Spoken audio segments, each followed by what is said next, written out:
Her name was Margaret Holloway, 76 years old, a retired librarian, and loved by everyone in Ashford. Every morning she fed the birds, waved to her neighbours, and brewed her tea at 7:15 sharp.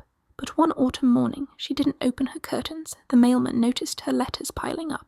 By evening the police were knocking. Inside her kettle was still warm, her slippers by her chair, but Margaret was gone. At first people thought she'd wandered off. But Margaret wasn't forgetful. Her daughter, Emily, said she'd been uneasy the week before, feeling watched, hearing footsteps at night, and getting silent phone calls that left her terrified. When police checked her phone, there were no records of those calls.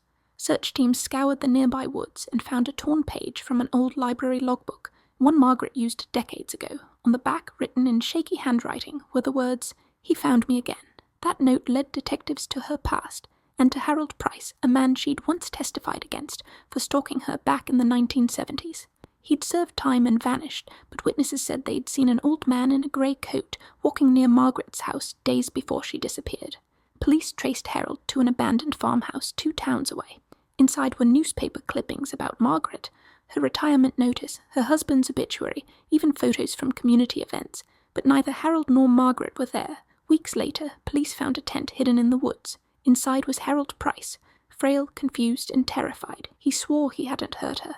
"She came to me," he said softly. "She was scared of something in her house." He claimed Margaret told him about hearing whispers at night and receiving letters signed only with the letter H, but he insisted those letters weren't from him. When police searched his tent, they found one of the letters inside a tin box. It read, "You can't run from what you promised." A few days later, a volunteer found footprints behind Margaret's property, 2 sets, side by side, leading to an old abandoned train platform. On a bench lay her silver locket. Inside was a small note, "Tell Emily I found peace." No trace of Margaret was ever found. Some believe Harold helped her escape. Others think she finally ran from a secret she'd kept all her life. Emily still lives in her mother's house. Every year, on the day she vanished, she leaves a cup of tea by the window, and every morning it's empty. Some say it's just superstition.